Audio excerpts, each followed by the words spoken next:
going to introduce him in a second. Some of you may know who he is. Oh my God, oh my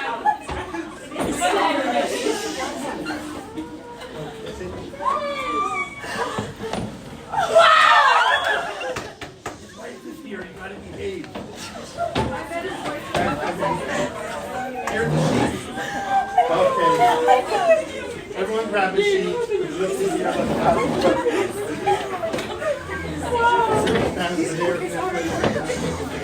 Oh, how do we set this up?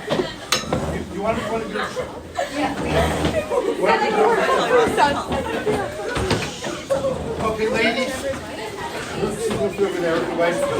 Okay.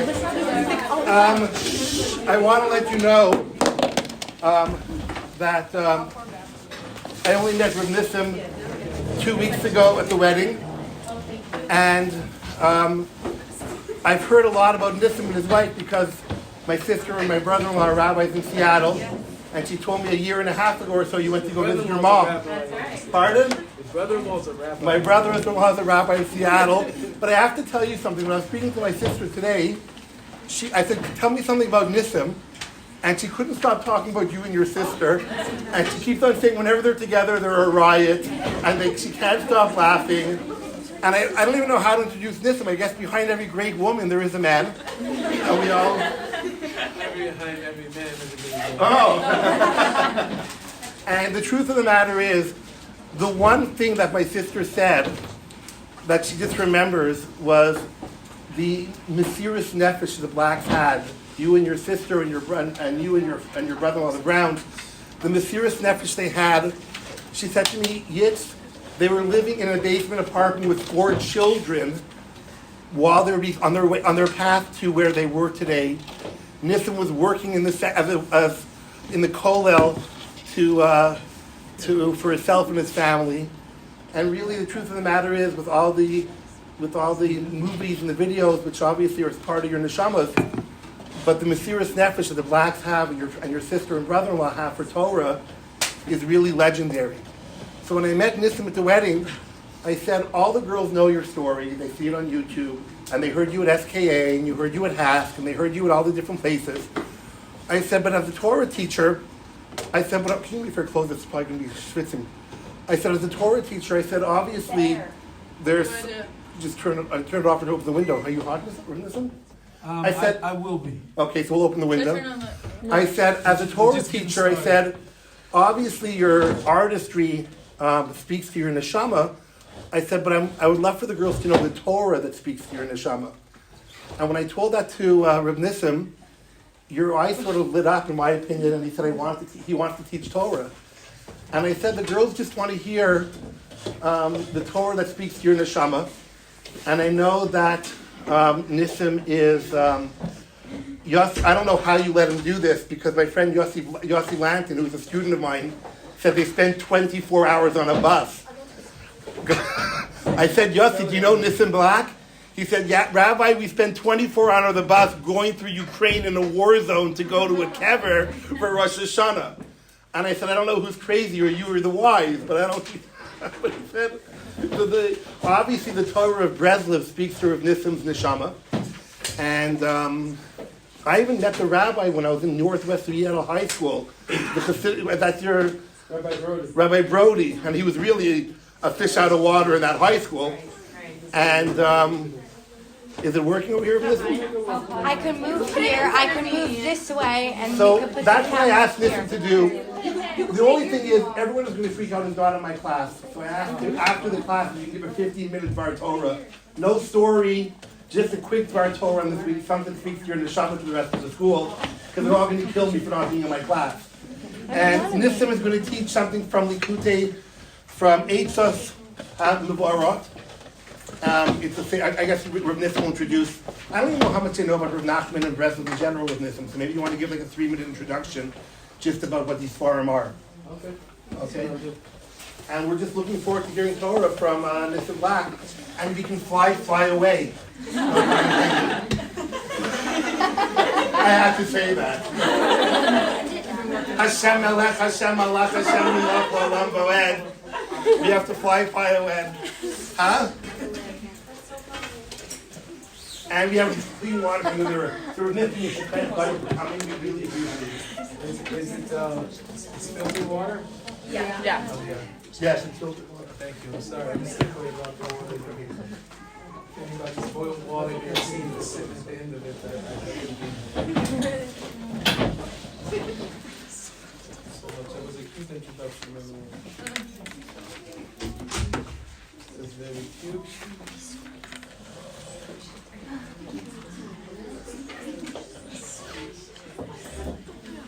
So excuse me for the recording, but I learned from my father that anytime you can, you should always keep the camera rolling.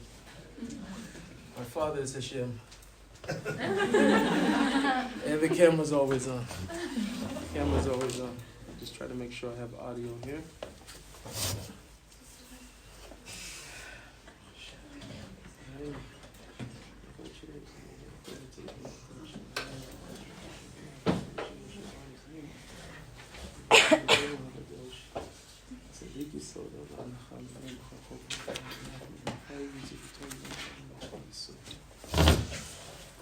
Thank you guys so much. Thank you again, Rabbi Yitz, Rabbi Lerner. Really appreciate it. That was a very nice introduction. I couldn't have said it better myself. Some of it may have been a fabrication, but it's all right. We don't fabricate on ourselves too well. Thank you so much to my wife for allowing me to be able to be here with all of you. You should know that the rabbi, as nicer things he said about me, he said even nicer things about all of you guys. So I'm expecting nobody to throw tomatoes or eggs at me.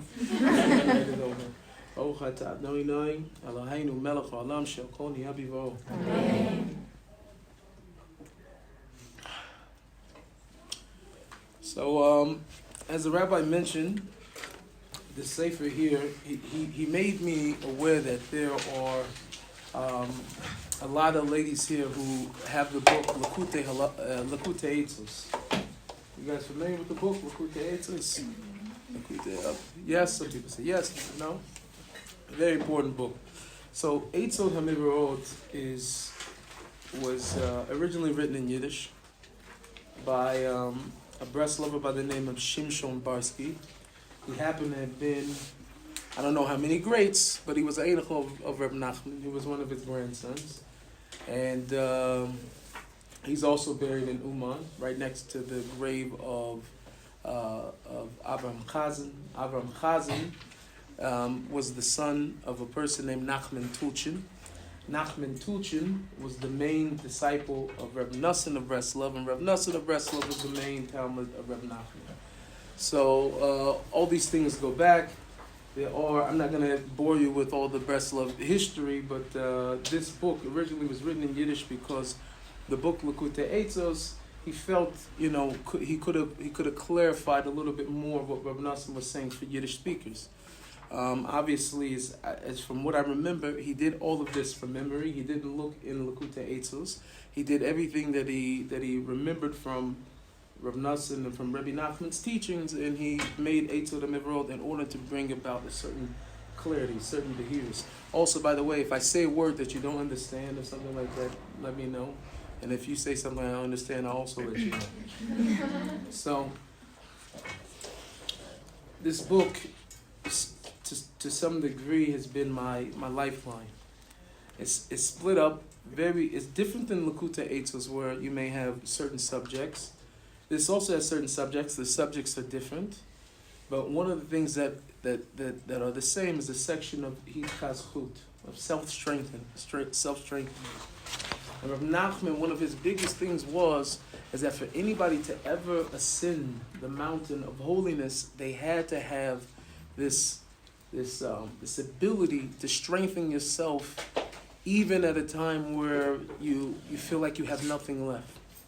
If anybody's familiar at all with the Breslov Torah, is that we spend a lot of time on certain slogans and sayings. You could go to, I had a friend who asked this, and this is not a knock on any other Hasidus, but you could go around to most people and you can ask different Hasidus, what does your Rebbe teach?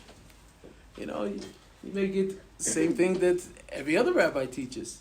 It's only by you go to a Breslover, you go to a Chabadnik, they're going to start telling you, they give you a whole book on what the Rebbe teaches, because they're very, very busy with the Rebbe stories. But how many times you come to a Breslover, you're going to hear the words, Ein Shum Yeyush, Ein Shum Yeyush, Ein Shum Yeyush. There's no despair in the world at all.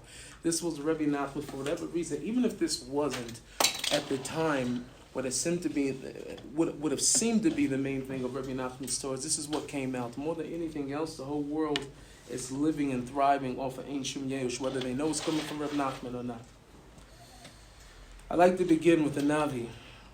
Baruch Hashem, you guys may be familiar because boys don't learn Navi, and only girls do. I don't know why, but if I had the curriculum, I'd be doing it differently.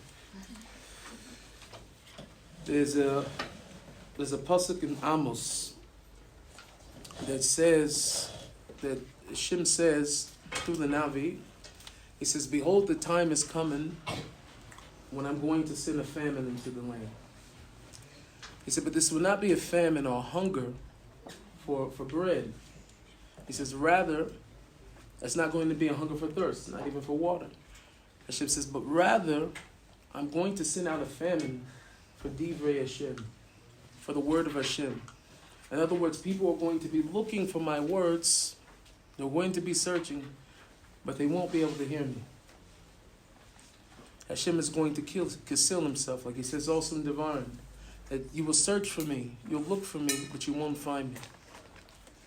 Rav Nachman brings many different other tzaddikim brings. The Baal Shem was very big also in this, the Baal Shem Tov, that even in Hashem's anger, and even in that time where there's a hastar, even when there's a place where it appears as if Hashem is not there, that it feels as if he wants nothing to do with us, even over there, Hashem is expecting for us to find him. He's expecting for us to look for him, even when it feels like he's not present, even when it feels like he wants to have nothing to do with us. Hashem is very much so trying to always be found, even in his star, even in the time where he's trying to hide himself, or appears that he's hiding himself. So, we'll start off with Laman Aleph. Hopefully we'll get through all of this. I'll try not to, I'm not going to say I'm not going to try to do anything. We'll see what happens. So it says, Tzarich liot akshan galu be'avodat Hashem. That a person needs to be an akshan. You need to have akshanut. You know what akshanut is? You need to have a certain brazenness. Very interesting because a few years, I would say, after Shimshon Barsky was nifter, I believe Chofetz Chaim comes, he writes in Mishnah Berurah, and in his commentary on the Shulchan Aruch, he says that the mid of akshanut, Rabbi looking at me, he's lighting up, he knows I'm talking, this mid of akshanut really has no place. It's saying that if a person is making fun of you, or whatever it is, because they see your voda, that a person, even you should steadfast in it, but don't become an akshan, you know. This mid of akshanut really is not something that you should use at any time or appropriate. Rav Nachman found use for it.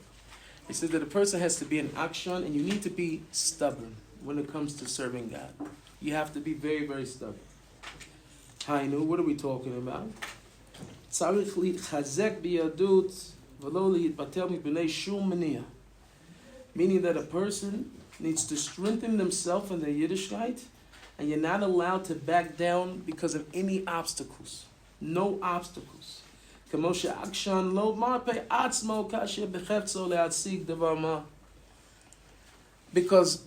when it comes to us wanting to fulfill the things that we want to do, the things that our goof wants to do, nothing holds us back. All of that raving, that raging to achieve or to accomplish whatever we want of our worldly desires, the body just goes and it attacks. And no obstacles will hold it back. You understand that? Like, if you want to do something, right, that we shouldn't be doing, then where's the fight? Where's the resistance? We'll bum rush. We won't even feel that there's a resistance. So when it comes to something that you want to achieve, then you'll just go. But the person needs to understand this very well. How a person needs to strengthen himself in the Yiddishkeit and not to back down for nothing, for no reason. Ki al kol adam shechefetz lehachzik atzmo b'yiras Hashem b'pashtus. The person needs to do this. How a person needs to all the time. A person needs to search and look out how to strengthen himself in the yiras Hashem and simplicity. And simplicity. I want to talk about this a little bit because simplicity, one of these things is something very, very hard to come by today. There's actually, I just discussing this with one of my kids on Shabbos, a Sefer Malachim and Beis. There's a story of Naaman. He was one of the generals, I think, for I forget the Melech. I think the Melech, what was the nation at that time? I think it was Tyre, where Lebanon it was. Huh? Aram. B'diuk. And he came down with Saras, and he needed help. So whenever they send a letter, and I'm paraphrasing, but the king of Aram, he sends a letter to the Melech over there, to the king over there, and he says to him, I need one of those good Jewish doctors, you know what I mean? And this guy's sick, I need help over there. Back then, they were already calling for Jewish doctors over there, If you don't, I'm going to threaten you, whatever the whole case over there. So long story short, I forget how it was that Navi at that time, because Hashem always has a Navi at the same time that he is the Malchus. The Navi at that time, the prophet was the prophet Elisha. He finds out what's going on, whatever, through Ruach HaKodesh, I can't remember exactly how. He finds out that, this king over here is being threatened, and he says, you know what I want you to do? Send them to me. Send them to me, because they need to know that there's a God in Israel. I want you to send them to me. So Naaman, he comes with all these gifts, all these things he wants to give to the Navi, because now he knows, for some reason he feels he's going to be healed. This is going to be a great day, so he comes with all these gifts. So when he comes, he's standing there at the doorpost. Elisha does not allow him in. Does not allow him into his house. In fact, Elisha decides, I'm not even going to go out to him. I'm going to make this the biggest nace that they're possibly in. He's going to know at the end of the day that there's a Navi in Israel. So Elisha sends out one of his shamashim, his gabbai.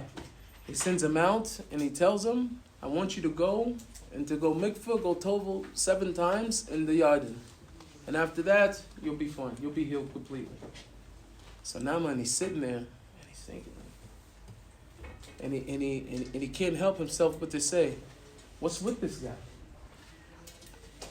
I have better waters in Damascus that I can go and toivel in. You want me to go jump in your dirty Yarden pool over here, and after that I'm supposed to believe that I'm supposed to be... So he gets upset, and he turns around. He takes all of his things, and he starts walking.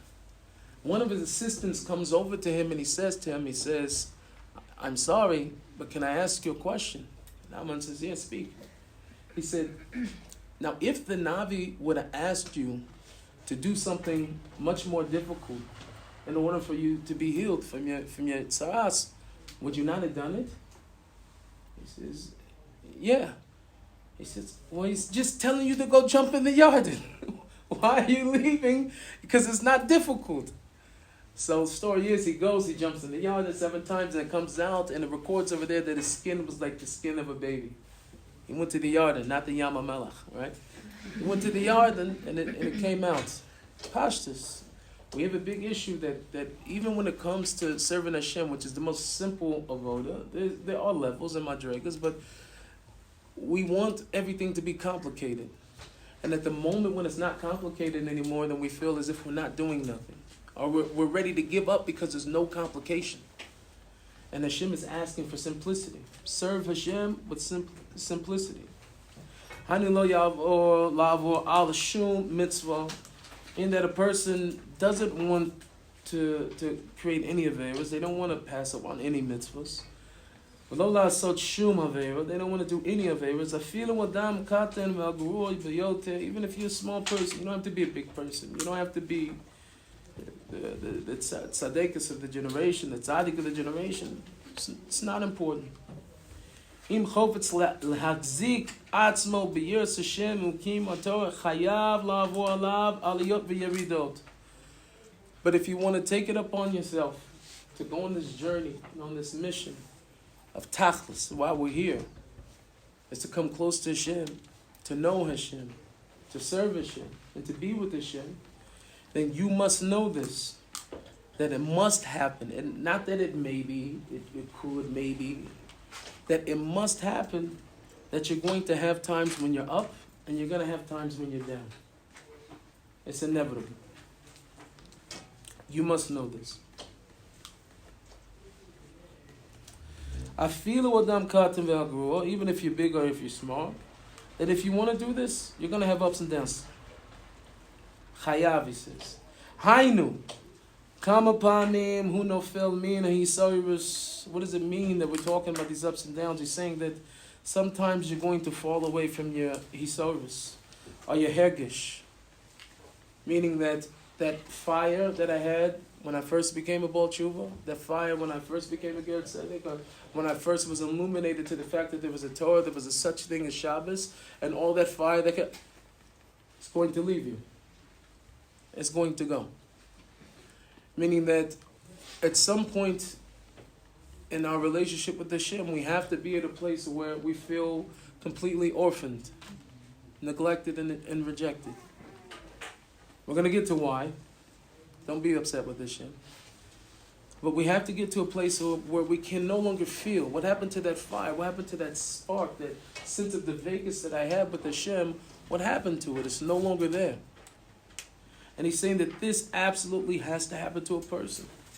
That you have to get to this place where you're not, people get to a place like, I'm just not feeling my Yiddishkeit. He says this has to happen to a person, according to the person's level and to the person. And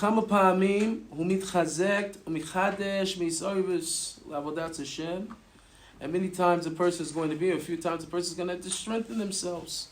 And they're going to have to be mischadish. They're going to have to make new this hisayrus, this how do you say hisayrus? This inspiration, inspiration, waking up, awakening, this awakening, this liveliness, and your service to Hashem. You're going to have to keep strengthening yourself over and over again. Kol echad lafi madregaso. Each person according to their level.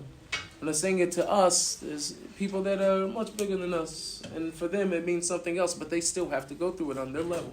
And people who are smaller than us, they're going to have to go through it on their level. People are holding in different places. I remember one time, I've seen many people, over the years, and Baruch Hashem, I lived on Strauss for 2.5 years. So I had all the entertainment of watching all the Hafganas in HD, like, you know what I'm saying? Seeing every protest in like HD, 3D, we saw it all. And it's quite interesting because, it's a very interesting question, having halacha that, obviously Iraq is generally, muksa, but, so I was asking my son, I said, what do you do if you use the rock to throw at somebody on Shabbos? Well, you got to set it aside before Shabbos, before you can throw the rock on whatever the case is. So we've had some interesting shilas about what goes on at these Sabganas on Shabbos. So, but what's interesting about it is that I would always say that with all the protests, the riots, and the fighting that go back and forth, I've seen horrible things on both sides, is that these things happen when there's a chisan of Hashem's light, when there's a lacking of Hashem's light, not only on one side, but it's on the other side. Probably even more so on the religious side, to be honest. Even more so.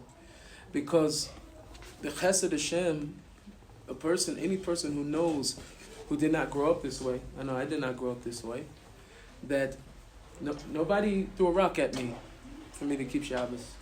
Nobody yelled at me. Nobody screamed at me. Nobody threw a bottle at me. I fell in love with Hashem. And it was the increasing of Hashem being in my life that made me want to turn and give my heart over to Hashem.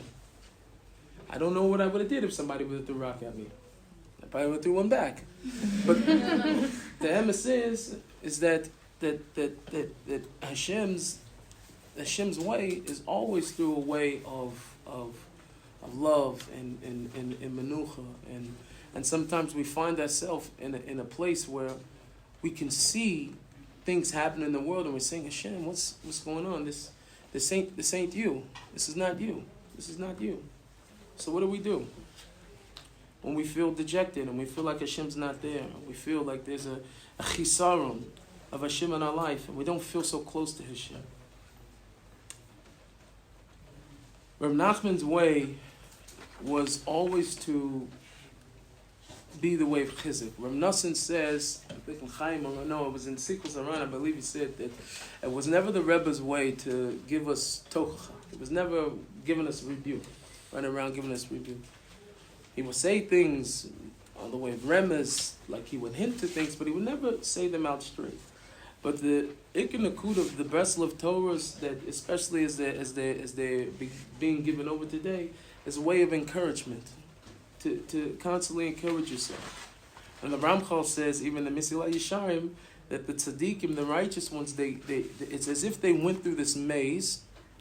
They go through this maze of life, of difficulties. You can imagine the world as a maze.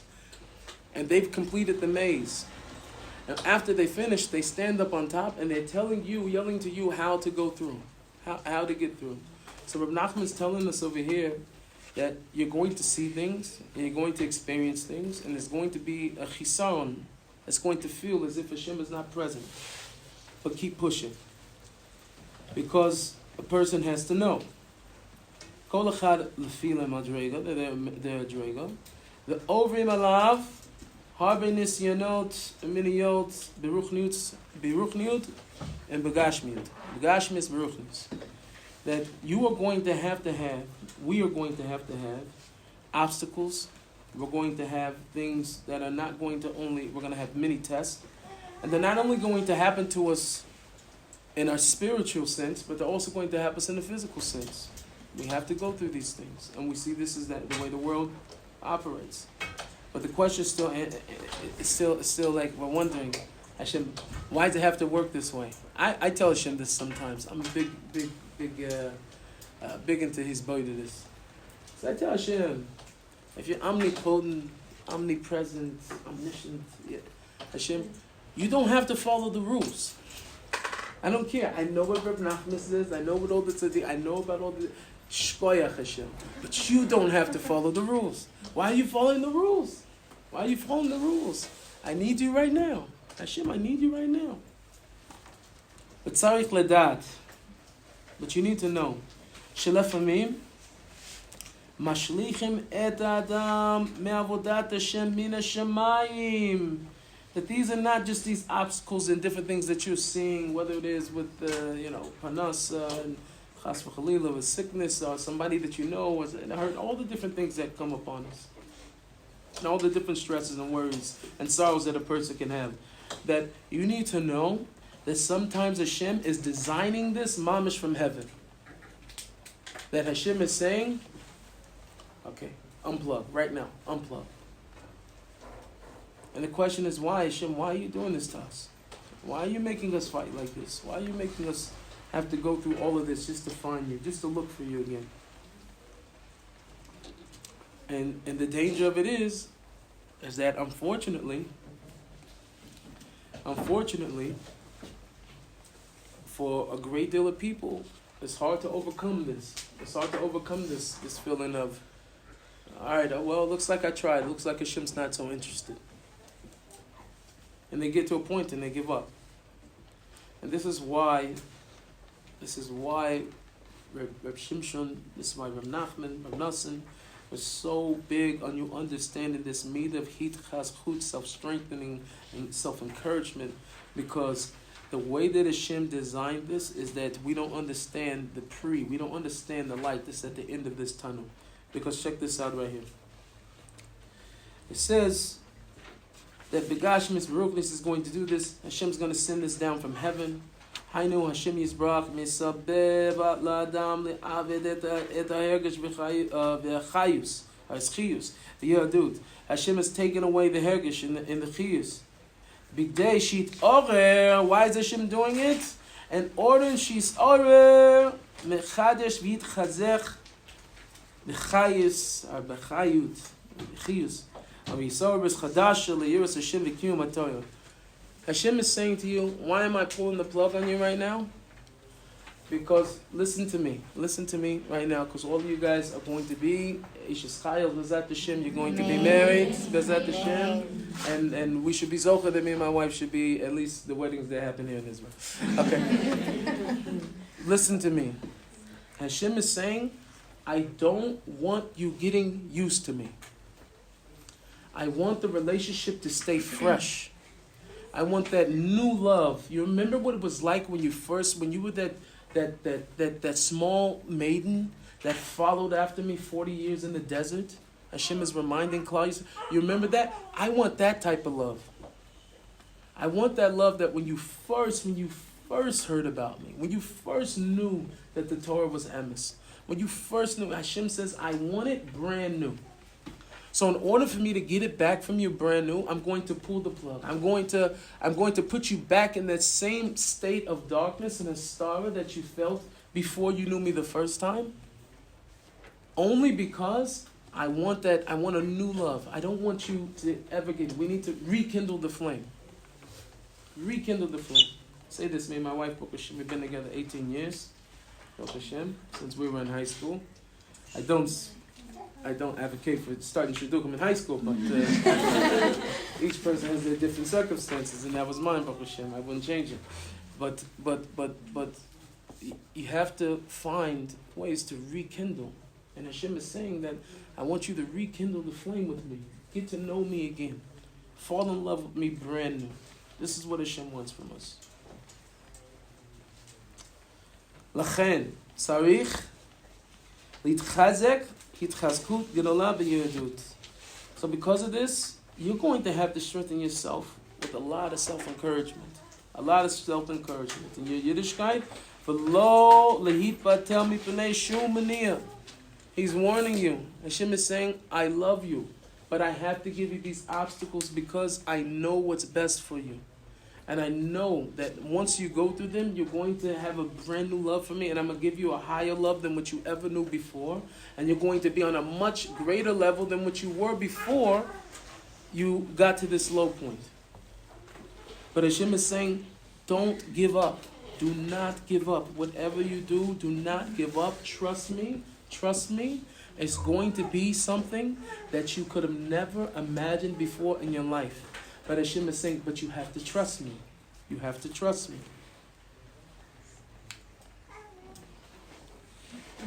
Hein miniyot mitavot yetzahara hein miniyot ben adam. So even if it's something that you just have a desire to do something Hashem doesn't want you to do, whatever it is, you have a yetzahara. Whether you have a different type of obstacles, is another person. I can't stand this person. I'm around them, they irk me, whatever it is. Or there's machlokus with a certain person. Even if it's something else. Whatever it happens, all these feelings, whatever's going to come upon the person,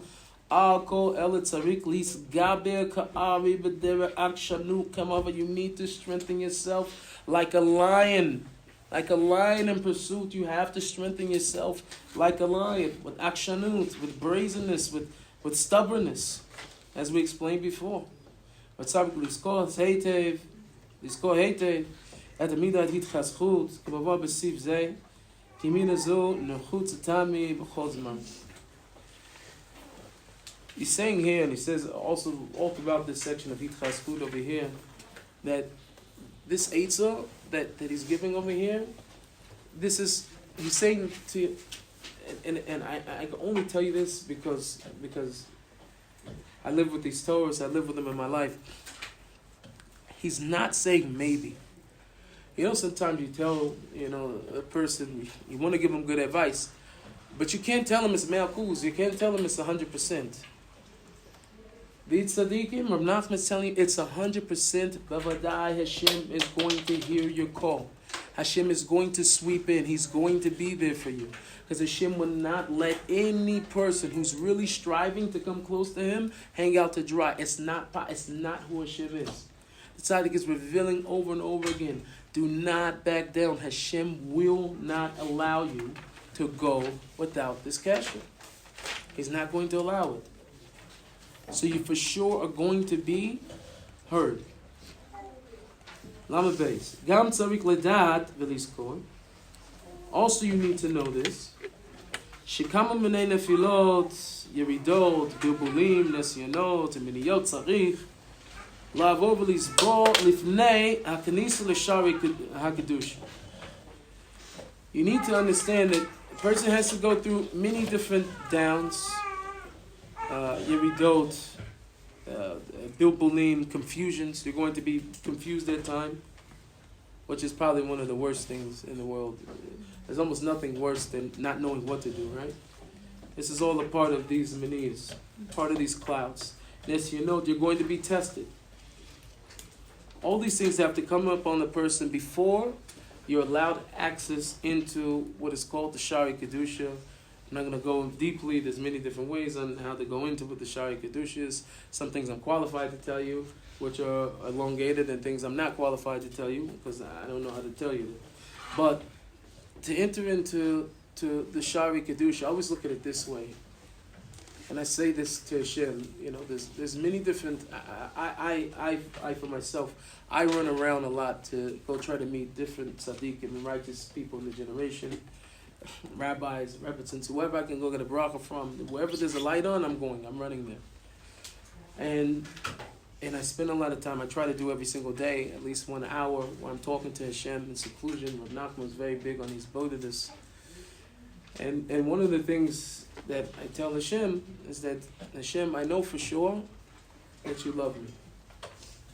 And I know that on my madrega, from what I can feel, Hashem, I love you too. I may not love you the way I could love you, but I love you. But I know for sure you love me.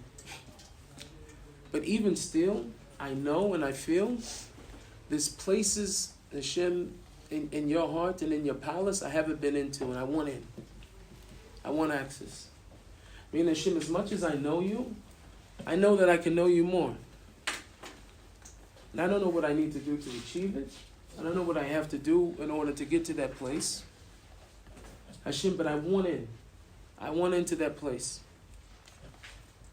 You can tight you whatever you want, but the Shari Kedusha is to get into this next place of Kedusha and holiness, where in that place there's a menucha, there's a rest from all the avodas that you have to do. Rav Nachman brings that even after you have this rest, the time will come again where you have to start doing this work, but there's a certain level. At each level there's another gate that another madrega that a person can enter into, that they'll have this menucha, the Shari Kedusha, this awesome light of tanu, of pleasure, of that relationship of being with Hashem and being in a state of devekis with Hashem, that Hashem wants to give us that. He wants to give us that hisaurus, that He wants to give us that chibur, that connection that we're all searching for. But we have to go through these manias. Hainu. A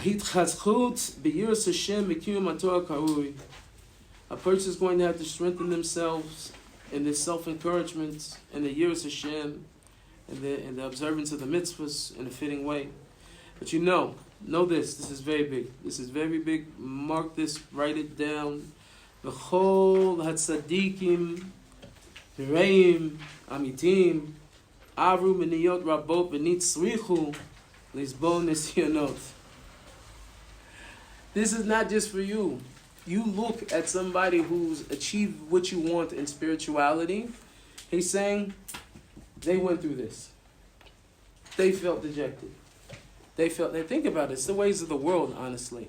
If you look at all the greatest athletes, all the greatest singers, or whatever, a lot of times people think like they were just more exceptionally talented than other people. This is crazy. It's not true. There's somebody who always did make it that was more talented than Michael Jordan. Just please believe it's the way of the world. There were not a lot of people, even during his lifetime in the NBA, that worked as hard as Michael Jordan. I know I'm dating myself. Okay, let's make it LeBron James. Okay? Let's say LeBron James, right? I don't know about him. I can say Kobe. That's a little bit closer. Kobe Bryant. The guy wouldn't leave the gym. He was being, taunted and talked about horribly by the media because he wouldn't go hang out at the bar with his friends because he's got a quota. He needs to shoot 500 baskets a day, and he's not leaving the gym. When you see that people want to achieve whatever they want to in the world, right? They're willing to put in all the effort and work hard, and people admire those people and say, wow, they really worked hard. But somehow, when it comes to our ruchnius, we don't have the same excitement. We don't look at, Rav Chaim, we don't look at, whoever you hold by, Rav Itzhak Morgenstern, who I happen to hold of. People worked hard. In order to gain, the level of Kirvas Hashem, closest to Hashem that they achieved and whatever they accomplished, and Torah and Avoda, they work hard. Remember one time that R Nissim of Breslov, he was talking to Rabbi Nachman, and at that time it was a big thing to be a big meforsam, this big rebel, a big rabbi, and everybody was following after you to have a lot of followers or whatever. And so Rav Nissim and a few of the other chevra, they were asking him, what about this tzaddik and this tzaddik? How come he's not as big and he's not as, like whatever the other people? And he said that these were,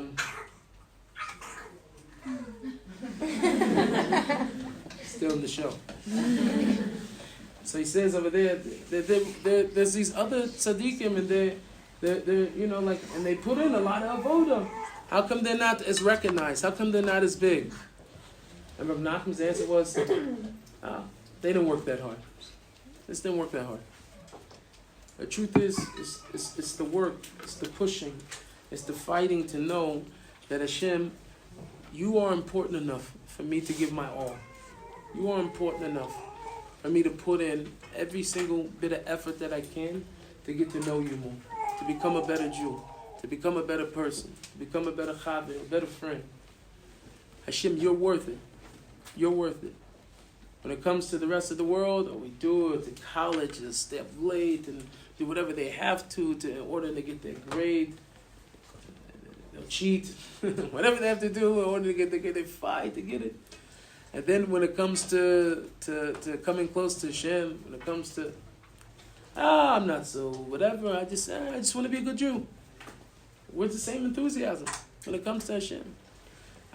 There was recently, a few clever, we were just discussing this on a forum, different minhagim and why certain gerim chose their minhagim. Why did you choose what you chose? Why do you choose these minhagim? And a lot of people were discussing, which are all valid. I'm not going against what anybody says. Some people felt more culturally close to, Spanish and Portuguese because of, their lineage. Or other people felt more comfortable to go Sephardic because of this and that or whatever. And they really connected over there because of some type of cultural influence. I probably had the most different answer over there. I said the minhagim that I chose was because when I came to Yiddishkeit and I started looking around for people that had things that I wanted, they had what I wanted. I mean, they had a certain light of truth. They had a certain level of devekas. They honored Hashem. They weren't busy with the world and secularism. They were busy. And how do you know generally what people are excited about? They talk about it. Most of the things that come out of people's mouth, this is what's important to them. So when you see somebody who's spending a lot of time talking about Hashem and they're not spending that, that's a person who's excited. Their chiyus, their life force is coming from Hashem. So I said when I seen people like that, I wanted to do what minhagim they were doing. Because they had something that I wanted. What gives us chiyus? What excites us? Many times I talk to some of the guys and when it comes to, davening or learning with us mothers, it's like hard, I'm not that type of guy. Some guys have told me. Girls probably don't have this issue, but for guys, we have this type of issue. I'm sure we all have it. And he's not so excited about his Yiddishkeit, but when his team scores a touchdown, he jumps out of the whole entire, he can't keep him in the room. He's high-fiving everybody, slapping and doing all this other stuff. And he said, I thought you weren't such that. I thought you're not that type of guy. What gives you chiyus? What makes you excited? Hashem, you're worth it for me. You're worth it for me that even when I don't feel anything, Hashem, and I feel weak, and I feel you're rejecting me. Hashem, I gave up everything now, and I'm trying now. I came now to seminary, and I didn't come, but you guys came to seminary. and Hashem, and I threw myself all in. What's going on? Where are you? Where are you? Where are you? I'm not but saying Hashem is right there. He's saying, keep coming, keep coming, keep coming, fighting what you're fighting. I have something great for you. I have something great for you. Hashem wants to bring us in. We should all be zocher to have kivas Hashem, to be close to Hashem, and to be looking for Hashem. Even amidst the famine, where the divrei Hashem is not there, because I tell you, another time in Tanakh, I think it was in Shmuel, that it says before Shmuel had received his nevuah, said also too it was rare for the word of Hashem to be heard during that time. It was already a hastara during back in those days to where there weren't neviim as they were in other generations, because Hashem had already started this hastara. But anyway, it came to Shmuel Hanavi. It says because he was waxing, becoming stronger and stronger in his avodas Hashem, and it says Hashem was with him.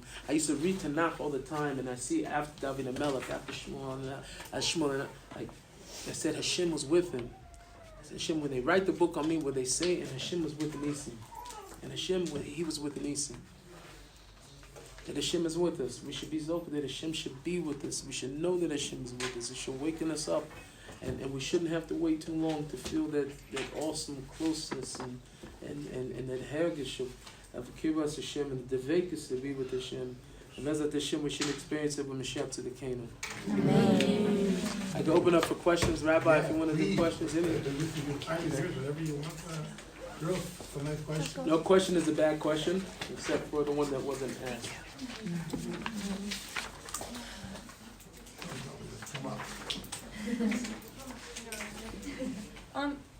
You said that it's like about like hard work, and like if you look at Gedolim, it's like they just like worked harder.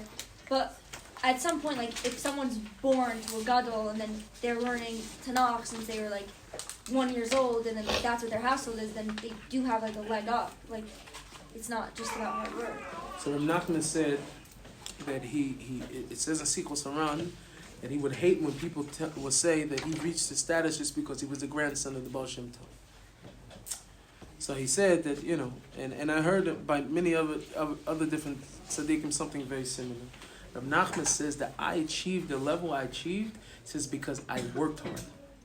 He says it was because of my work. He says even if I wouldn't have come from the line of the Baal Shem Tov, I would have still achieved the exact same level that I achieved because of the effort that I put in. I wanted it that bad. And Nachman said on himself that he couldn't even make himself. He couldn't make it through Mishnayos. He used to cry to Hashem in order to say. I can say the same thing. I used to go to the kollel. He brought it to kollel. I used to go to the kollel in Seattle. I couldn't read anything, and I would be in the middle of these bodhis. I'd be out maybe after Chatzois time. It was late, and I'd go in there when nobody was there and cry because I couldn't read. I didn't end up reading because of that, whatever. I had to put in some work and some effort, but those tears, it helped. Hashem felt those tears. But I'm not going to say because I cried and I worked on myself and I was able to go lower than other people is the reason why I reached my level. There was another sipur. I'm very sorry, I forget the address, and Bezat Hashem, if somehow I remember it or I'm reminded, I know my brother-in-law knows it, where that there was a certain tzaddik that told someone else that he had the lowest neshama, he had the lowest soul of the generation, and he reached the highest level of that generation. Hashem doesn't work that way. To equate Hashem, once heard it said that to equate Hashem with Yamak Shemo, with the Nazis who would put food somewhere where a person couldn't achieve it, they weren't allowed to get it, and show them food as they're starving. We're starving for that kivas Hashem and closeness. You're going to show me all these great people and then tell me I can never achieve that? You'll never achieve that? It's cruelty. It's lashon hara. It's lashon hara on Hashem. Hashem also wants for us to be close to Him just like the next person. And you can't achieve it. It may not look like what the other person's doing. Your thing may look like something different. However, but to reach a very high level, the Rambam brings, a person has to believe that you can reach the level of Moshe Rabbeinu. Person has to believe it. So. What what if like you're at a point where like, I guess like this is an advice question. Like, what do you do when you're at like a point like you just really do feel low within? Like, you know in the back of your head you want something, and you just don't want to do it. And, like, is there like a time for you or like that you like? What was the way that you got out of that like slump? The biggest thing is the biggest thing is the relationship factor, right? And this is why I brought up the marriage thing, right? Because there's not always going to be times where everything just feels geschmack. It's going to feel great, right? As we mentioned, the problem is that sometimes you're going to feel very low. But the difference is if there's a relationship there, then there's still something there that you feel always attached to that you can't really necessarily give up 100%, right? Because it's a relationship. That person's counting on me. You understand what I'm saying? So because of that, and the way you build a relationship is through communication. Speaking with Hashem, talking with Hashem, getting to know Hashem through the way of by communications, communicating with Hashem. It's a different thing that even at my low, I'm not achieving everything. Today, I just tell you on today.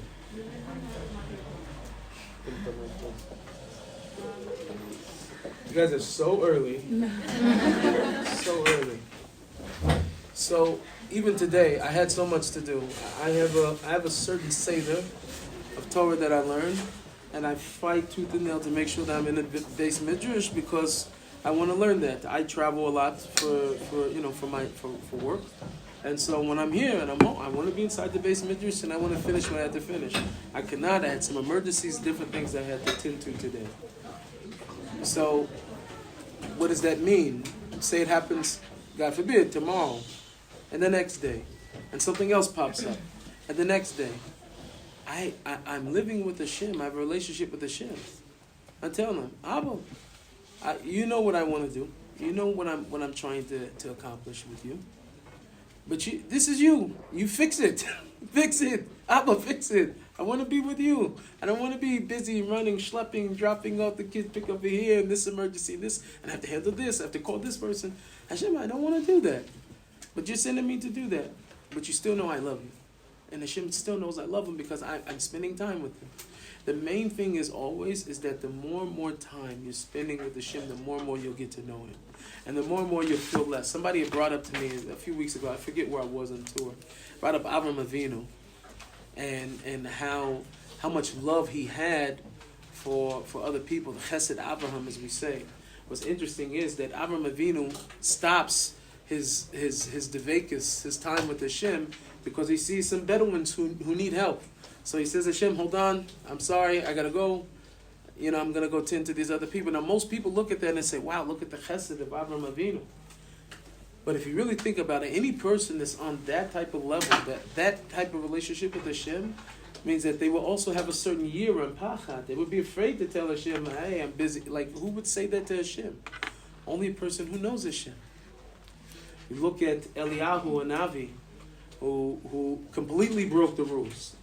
When he wanted to show off and show that Hashem was Melech, Hashem was the real king, and not the gods of these Goyim and Baal Peor and whoever else, he does a Ketorah, an instance outside of the Makom of Yerushalayim, and Hashem is with him.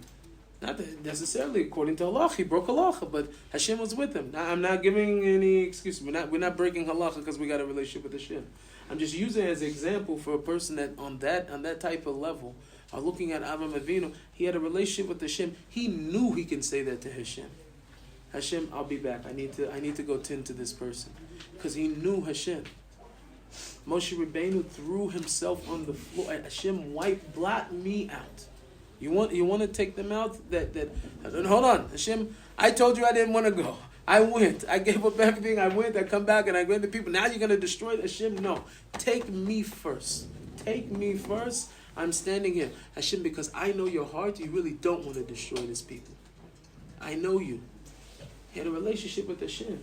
When you live with Hashem and you have a relationship with him, that even when I'm not where I'm supposed to be, there's still I can't shake the resins, the ashes, the small burning inside of me that's still craving for Hashem, even when I'm not at the place that I want to be. So the relationship is key. The relationship is everything. How do you have patience with your Avodas Hashem? Because yes, you want to put as much effort as you possibly can and work so hard to get to that high level, but at the same time, it can't just happen in a short period of time, although you want it to. Yeah, you really want it to. We all want, like, we're going to press the easy button, and then everything's going to happen.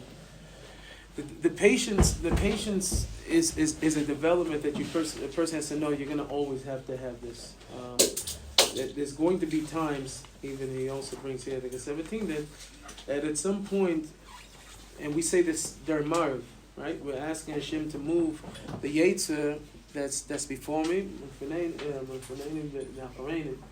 We're moving the Yetzer that's before us and the one behind us. The Yetzer before us is the obvious things that are wrong in the world that we know. We're going to steadfast from. These are the Yetzer Hara. I can see this very clear. The Yetzer Hara that's behind us sometimes is pushing us to do more mitzvahs, do more. You can achieve it. You're going to be tzaddik tomorrow. Trust me. I know it. I checked. Pushing you to do more. So one time I had a very, very wonderful experience. I was sitting next to Rav Arush, one of the Baruch Hashem tzaddikim that it changed my life. And I was sitting next to him at the time when somebody asked him a question. They said, "How do you know?" Because the Yetzer sometimes will come to you. Yetzer Hara will come to you saying to you very good things. Sounds great. The Yetzer Hara knows Torah also. Pushing you to what seems to be very holy things. You have ambition. I want to go out. Happens about Chuvas a lot. Right after they make Chuvas, they're all ready to go out and go save the world immediately, which is probably Yetzer Hara for sure. Because they can't help it. They feel this fire, right? I got to go now.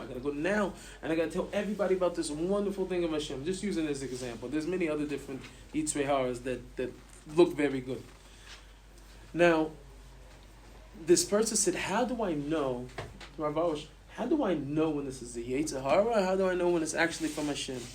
And he said something that's so profound. I'm a Tanakh guy, Navi guy, as you guys can probably tell. He says that in Malachim, when Hashem tests Eliyahu and Navi, he brings him an earthquake. He says, where's Hashem? Hashem is not in the earthquake.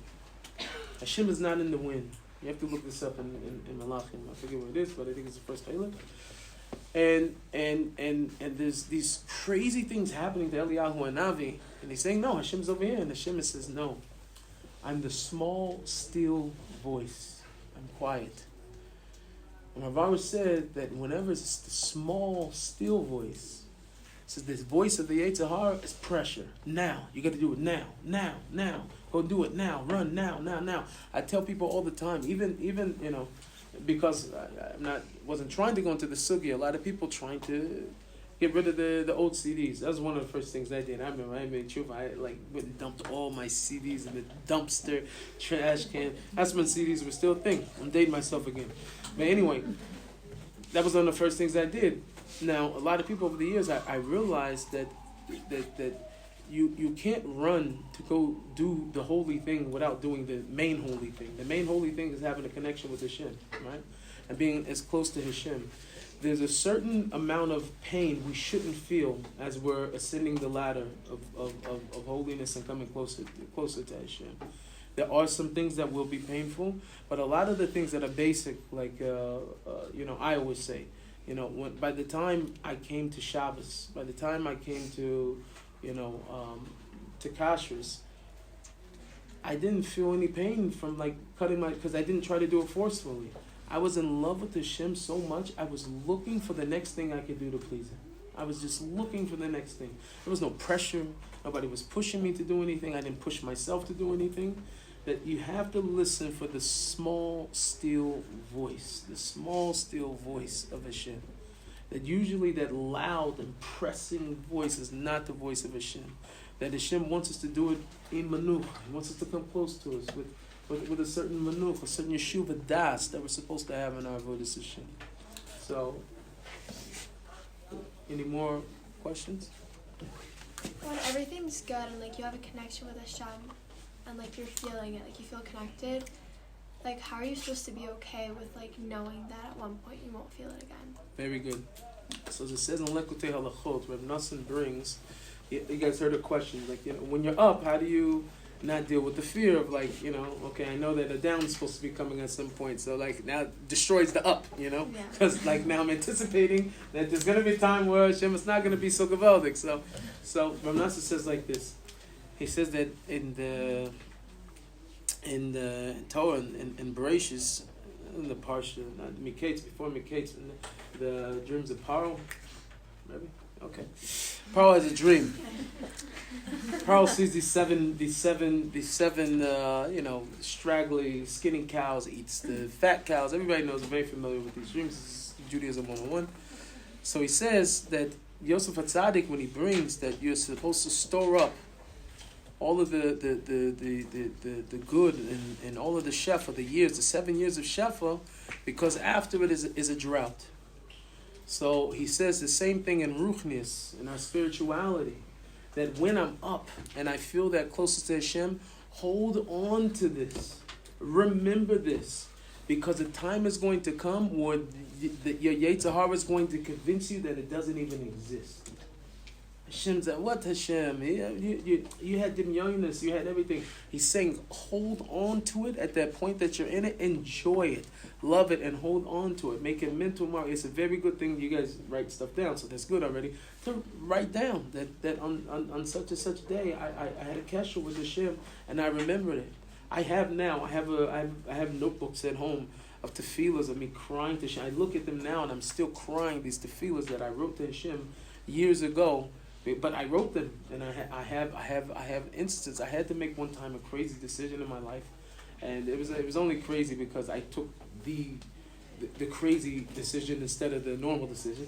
But I had to make a decision. But I was doing it with Emunah, and I had to take a big leap of faith. So I wrote down in one of my little pamphlets. I wrote down every time I was most in nefesh. Every time I had to do something that required a lot for me, and I was doing it for Hashem. And I remembered, every time at least that I can remember at that time, and I wrote the result of what happened. And I seen Hashem never failed me. There was never a time that Hashem failed me. So I was able to take that next leap. But I have that book, so I could always go back. That's one way to do it physically, but also in the person's mind. And I remind Hashem of all the time, Hashem, I remember this moment. I remember when you were here with me. So that will carry you always through the down times, when you're having the challenges, when you're not feeling it, that you stored up, you saved up during the shuffle, during that time when I was close to Hashem. That's going to keep you even through, because even though it's dark in the room, Hashem expects for you to find the door out. You find the door out, because He's saying, I left the light on, I showed you exactly where the door is, when I hit the lights, keep going, keep going, keep going. That's our way. That's the way Hashem deals with this. A couple more. I don't know how much time you have. A couple more minutes. We'll take 2 more questions after that. How would someone work on Yiras Hashem? How do you work on Yiras Hashem? Does it come with the Vegas Hashem? When you have more to Vegas Hashem, Yiras Hashem comes with that? So, yes and no. I mean, the ultimate goal is to get to Havas, to get to Tshuva Me'ahava, and not Tshuva Me'yira. But most of the foreign bring, Rav Nachman for sure brings the Tshuva Me'yiras first. You have to have, your Tshuva has to be rooted in a certain amount of Yira and Pachad, and understanding that Hashem is Hashem. We have to know who before we're standing. We have to know the godless of Hashem. We have to know that, there's a person who's a ben adam, a person. He can hurt the person in this world, but Hashem has the keys to not only this world but also the next world, right? So we have that appropriate relationship with Hashem. But the emes is that from what I've seen in my own personal experience and what I've seen even from tzaddikim. I remember one time somebody asked my Rebbe, this Rabbi Shmuel Brody. I remember in Seattle we were learning Sefer Nesiv Shalom. And we were talking about Yira and Hava, how a person has to serve Hashem with both of these 2 things at the same time. I asked him, what does that look like? He says, you got to see the Amshin of a Rebbe. It's the only way he can explain it. So you see the Rebbe Amshin of it, and then you understand what Yira and Hava together looks like. That there's a certain trembling that I'll explain it to you like this. It's hard because I only got boy analogies. I don't know what you guys do, but I know basketball. I'll tell you in basketball, right? Guys play basketball games. They play a pickup game, So you go to the gym. Basketball's 5-on-5, 3-on, whatever you're playing. that generally there's usually one guy inside of the gym that everybody wants him on their team and not to play against them, right? You understand? You guys can understand it. Like, there's somebody who always shows up like there, and whether it's a few moves, whether everybody already knows him in the neighborhood. Like, I want this guy on my team. I don't want to play against him. So, however they're trying to finagle the situation to where they're teammates with the guy and not against him. Why? Because they respect him. There's a certain yira that I have from that person. And I need that, in order for me to know the godless. Like, for instance, if I believe that Hashem is all that He is, and Hashem is requiring for me to have bitachon, He wants me to trust in Him. He wants me to know that I need to know that Hashem is a gibor. I need to know that Hashem is big and He's a hero, and there's something to be feared. Or else, when He's on my side, I'm also not going to have the trust in different things that I have, because I don't fear Him. I don't think that He's something. So the year is something very, very important. That there's a certain amount of respect and understanding of Hashem's that He's a gibor, and Hashem is great and is godless. And through that, I have also love for Him, and I know that I need that on my side. I want to be on His team, not against Him. You understand what I mean? Hopefully that helped. Okay, one more from Shira? We're supposed to have a relationship with Hashem and we want that, but at the same time, when you learn, I guess, just about Him or anything, you realize how far away you are from Him. Maybe not. Maybe not. It depends. At some points, like I said, He said you're going to feel this far, and that's a necessary part of the relationship. But there's other times where you should be feeling close to Hashem. So in the Sefer Bayam Darkacha, written by Rav Ichimaya, recently one of the things I seen, I think it was over there near the introduction of the main book. Is many different now, Shabbos, different ones, but I think the main one in Avodas Hashem, Avodas Lamaaseh, that he says over there that if we're going too long, it could have been another pamphlet, but I think it was in this particular sefer. But it was in one of the Bayan Dakachas, that if we're going so long, and who knows what long is, I don't know what long is, I would have to ask the question. And we're not feeling this Kiras Hashem, then we have to evaluate ourselves to see if maybe there's a ta'ut, there's some type of mistake in our avodas Hashem, that there's something that Hashem is trying to get us to get out of the way, that's blocking this chibur, this connection to Him, because it's not supposed to be forever. It's supposed to be at a time where we have these breaks where, like we're saying, Hashem is pressing the reset button. But for it to be in life, that I don't even know what you're talking about. Hashem didn't design the Jewish neshama that way.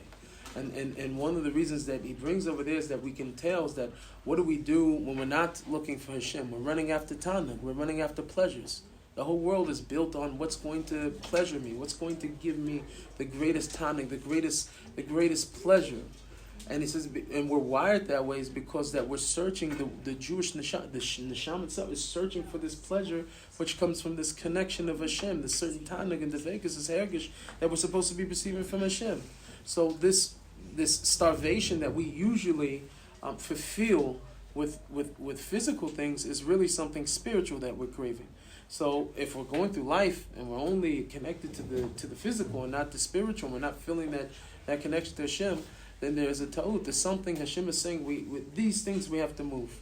And so it comes from evaluation, spending time with Hashem, like we mentioned, talking to Hashem, constantly spending time with Hashem, in order to find out what those things are, to get them out of your life. Remember, I made tshuva, not only the CDs, I went on a tangent. You don't understand. I was looking for whatever I felt was blocking, my relationship with Hashem, whatever was taking up time from, me learning or spending time davening. I spent a lot of time davening. I was talking to Hashem way before I knew Breslov. I was spending hours talking to God in my room. I lit incense. I would light candles. I would walk back and forth and talk to Hashem.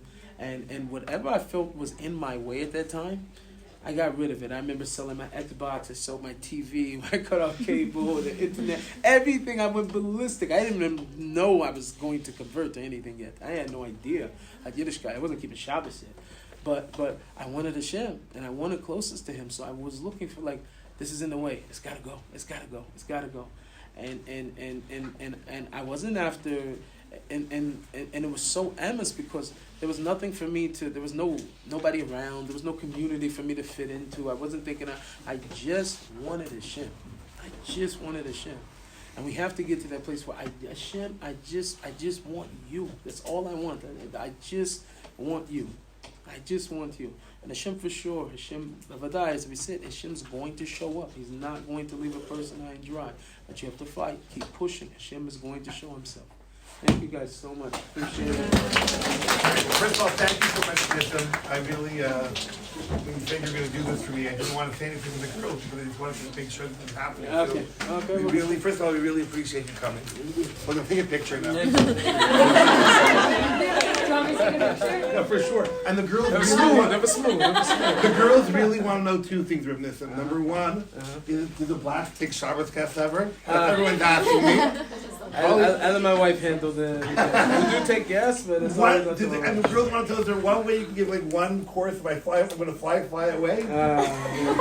This is sounding like these more sounding like rabbi questions. Okay, girl, thank you so much. Thank you.